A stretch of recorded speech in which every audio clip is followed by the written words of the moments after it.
Several days later, when Susan and I went into the village, I stopped at the pub to say hello to Daisy.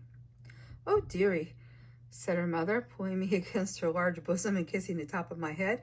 "I sent her away," she said. To Susan she added, "You better send yours too." The village was evacuating its own children. Across the channel, Hitler's army waited, less than 30 miles away. He invaded the Channel Islands, Guernsey and Jersey, which belonged to England. The Channel Islands surrendered. Kent, which was the part of England where we were, was the closest bit to the German army in France. When Hitler invaded, he would land in Kent.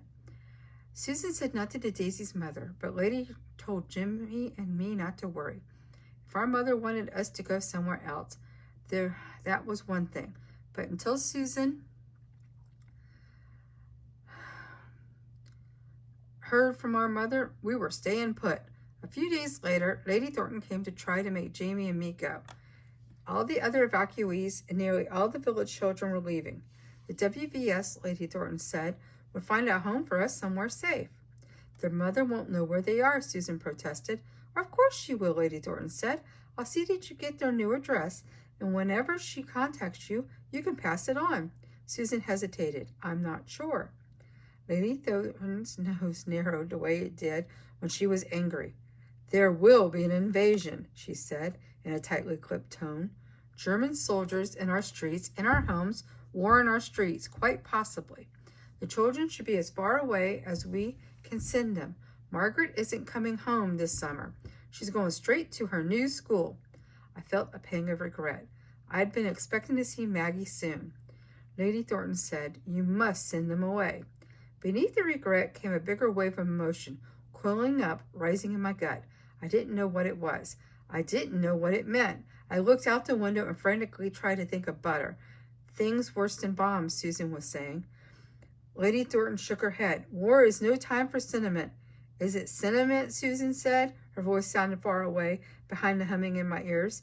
Susan put a hand on my shoulder. "Look at them," Susan said. "Look at Ada.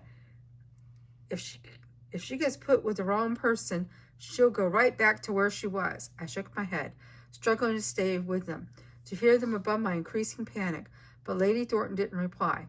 When I risked a glance at her, she was staring at Susan with an expression I couldn't read. "She isn't easy," Susan said, "but I'll fight for her. I do fight for her. Someone has to."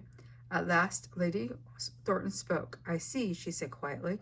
"I'm not sure you're correct, but I see what you're saying. But the boy—" "No," Susan said. "Separate them would kill them both." When Lady Thornton had left, Susan set Jamie and me down beside her on the sofa. She said, "Listen, I am not sending you away." She talked a long time after that. I heard nothing beyond the words, "not sending you away." The wave inside me flattened out. I could breathe again.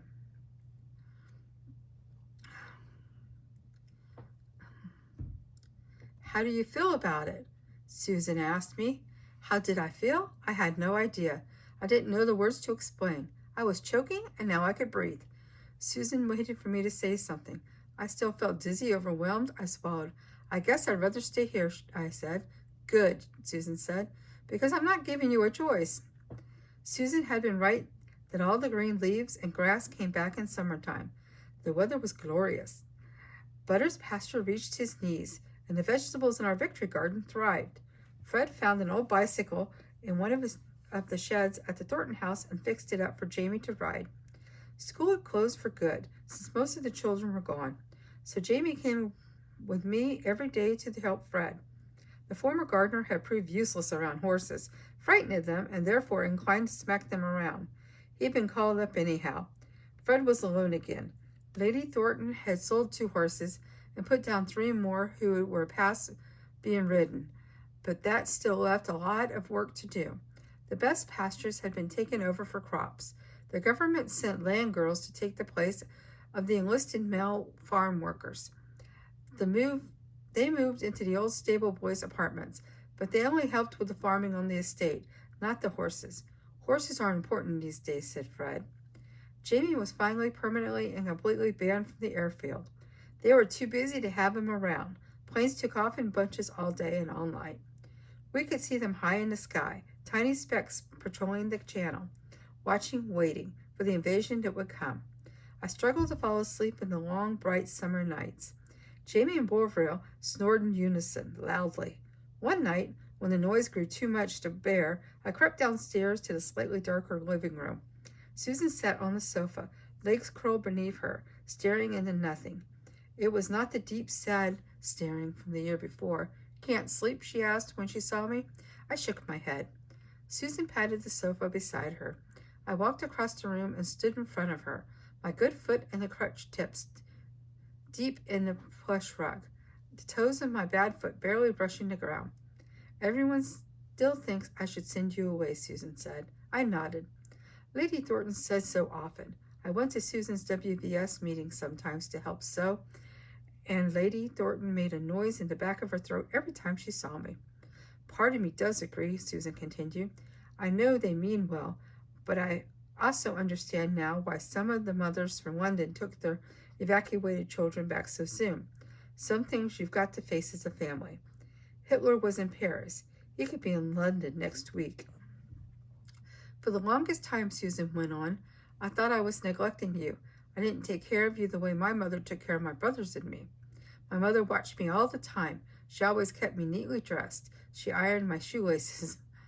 She would never have let you run wild the way I have. But now when I look at you, I think, I didn't do so badly. I think you wouldn't have liked being raised the way my mother raised me. What do you think, Ada?" I sat down on the sofa. "I never know," I said. "When I'm not thinking, everything's clear in my head, but as soon as I try to look at it as I get confused." I leaned against the back of the sofa. "I understand," Susan said. "Sometimes I feel like that too." I leaned my head against her the tiniest bit. She didn't move. I leaned a little bit more. She put her arm around my shoulders so that I was nestled against her. As I drifted into sleep, I thought I felt her lips brush the top of my head. The first air raid was worse than Christmas Eve.